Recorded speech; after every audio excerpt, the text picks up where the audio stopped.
Magandang araw nga pala sa inyong lahat and especially lalong-lalo na sa ating mga kapwa sitaw seller dyan na nag-aabang ng ating updates ngayong araw. So, bali ngayon mga guys, is wala po tayong magandang balita para sa atin, para kay sitaw. And especially lalong-lalo na sa ating mga nag-aantay para sa kanilang withdrawals and lalong-lalo na sa kanilang core refund dito kay sitaw. So, ayun mga guys. Bali ngayon, tingnan natin kung ano nga ba yung progress ni sitaw ngayong buwan ng July. So yun mga guys, kasi ngayon is July 31 and syempre ngayon yung araw ng retrenchment ng mga account specialist na matatanggal dito kay Sitaw. So ngayon ay titingnan natin kung ano nga ba yung naging progress ni Sitaw simula nung July 1 hanggang sa matapos itong July 31. Yung mga guys, tara pag-usapan na natin ito ngayong araw.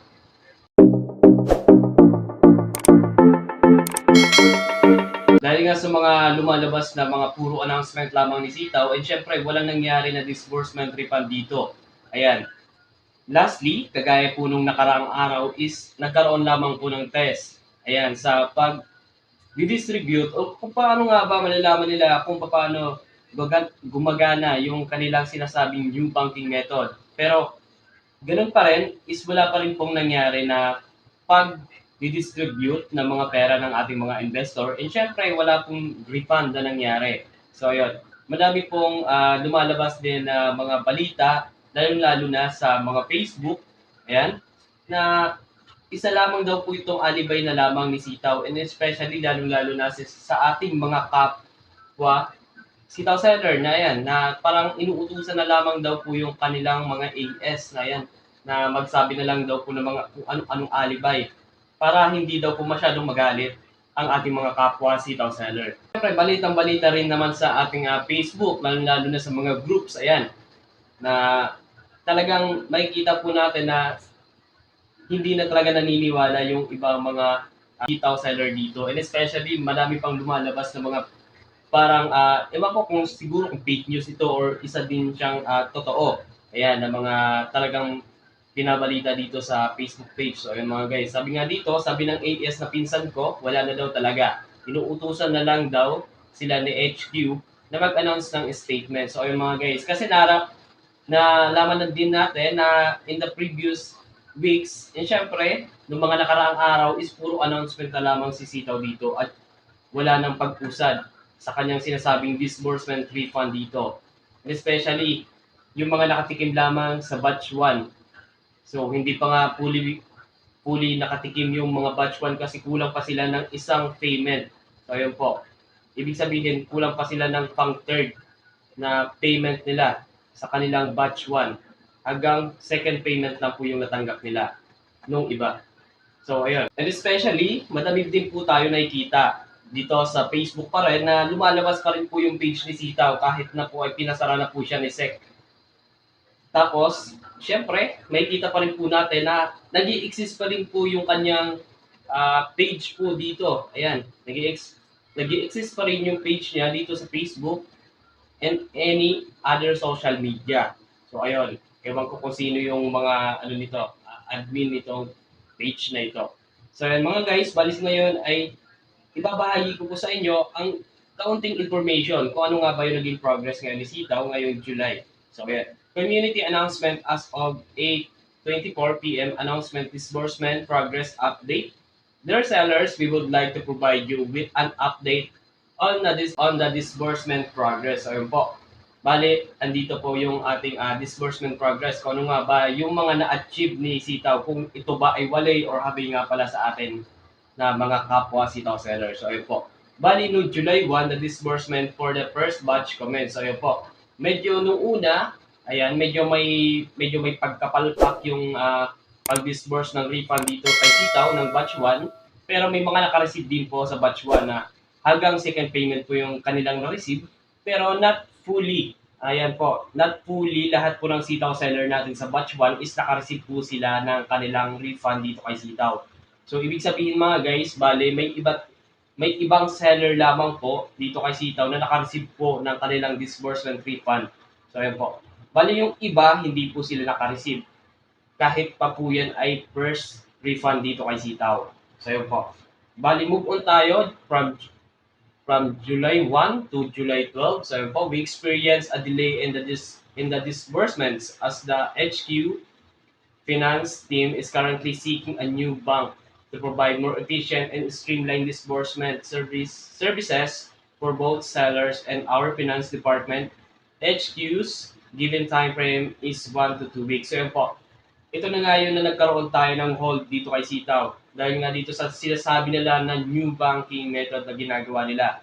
Hanggang sa ngayon is wala pa rin silang matibay or magandang solusyon or paliwanag dito. Kung ano nga bang paliwanag nila dito, kung ano nga bang nangyari dito sa ginagawa nilang new banking method or isa lamang din ba itong alibay? Parang puro announcement lang hanggang sa mag-move na lang yung mga kapwa Sitaw seller natin. Dahil po dito sa sinasabi nga nilang new banking method, ay hindi matuloy-tuloy yung disbursement refund dito kay Sitaw. Hanggang sa ayon, nagkaroon ng retrenchment ngayong July 31 na kinasangkutan ng iba't ibang account specialist na matatanggal. Ayan mga guys. Bale, ah, na i-vlog ko po siya sa aking previous vlogs dito sa Sitaw update natin, yung mga pangalan ng account specialist. So, ayan po. Kindly explore in my YouTube channel kung isa nga ba doon sa mga account specialist ninyo ang matatanggal dito kay Sitaw. So, ayan. So, from July 12, ayan po, lipat po tayo sa July 22. So, ayan po. July 22, we have completed the submission of all required documents and successfully passed the bank's review.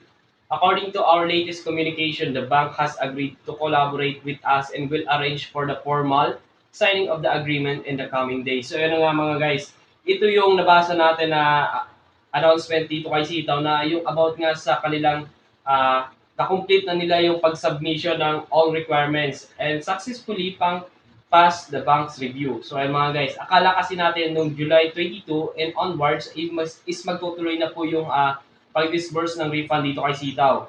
So simula po nang nilabas po nila itong kanilang announcement dito na naging successful daw. And syempre yung pakikipag-collaborate nila and makikipag-signing ng agreement in the coming days sa mga ewan ko kung anong tinutukoy nilang banks dito. So ito yung tinutukoy nila dito na kaya nagkaroon ng hold or sabi na natin naudlot yung pag-disburse ng refund dito kay Sitaw dahil nga dito sa propose nila na new banking method na kung saan is ang layunin nila is mapa-smooth yung pag-disburse ng refund dito kay Sitaw. Yung goal nila dito is maramihan yung pag-disburse ng refund pabalik sa ating mga sellers yung kanilang mga investment.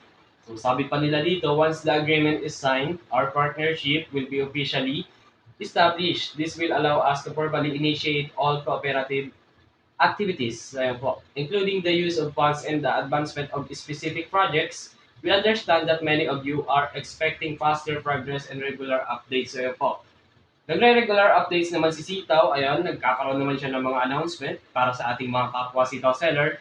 Pero, ang nangyayari lang kasi dito kay Sitaw sa kanyang mga announcement and syempre sa kanilang mga updates is na parang nagiging na lamang siyang alibay or nagiging delaying tactics na lamang siya para maudlot yung sinasabi niyang disbursement refund at makalimutan ng ibang mga tao. Yun kasi yung napapansin dito ng ating mga kapwa Sitaw seller.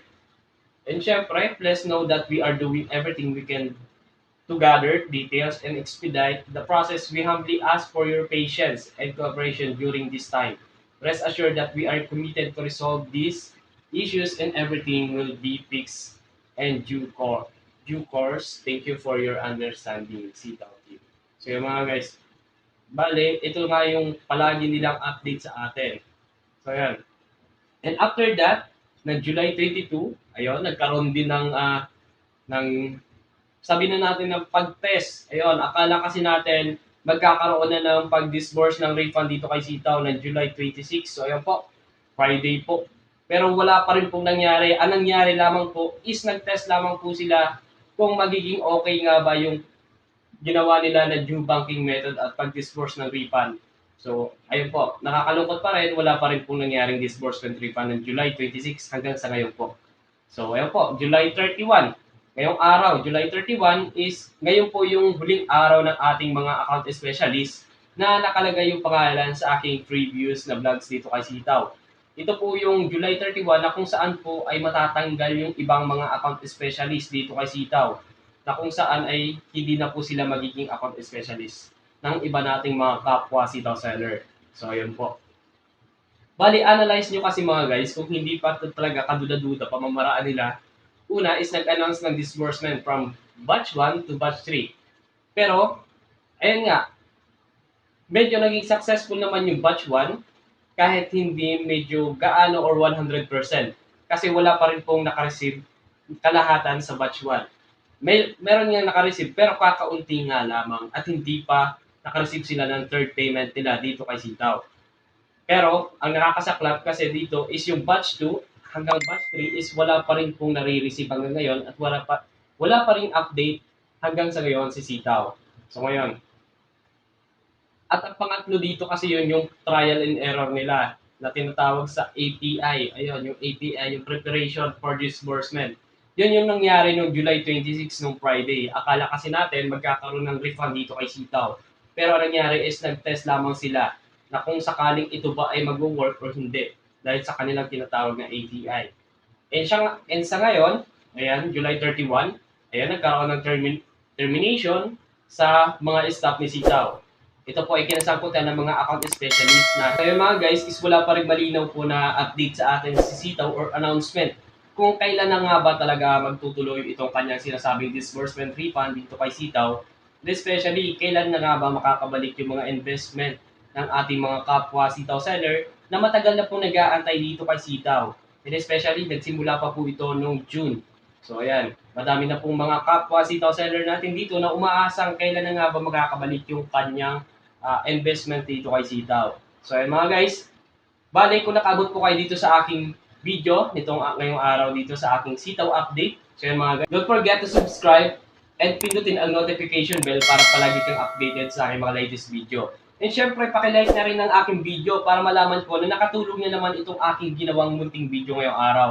And especially, bago po tayo matapos is magsasagot po tayo ng ibang mga katanungan sa ating YouTube channel. So ayun mga guys, balik kay Sir Conrado Laurente Junior 8935. So ayun po. Sir, paano kung na-close na store ko, ano po gagawin ko? So ayun sir, bali po kung na-close na po ang inyong store, so ayun po, hindi na po kayo makakapag-proceed or hindi na po kayo makakapag process po ng orders dito kay Sitaw kasi nga pinasara na po siya. So ang tanging nyo na lamang po magagawa dito is mag-process po kayo ng withdrawal.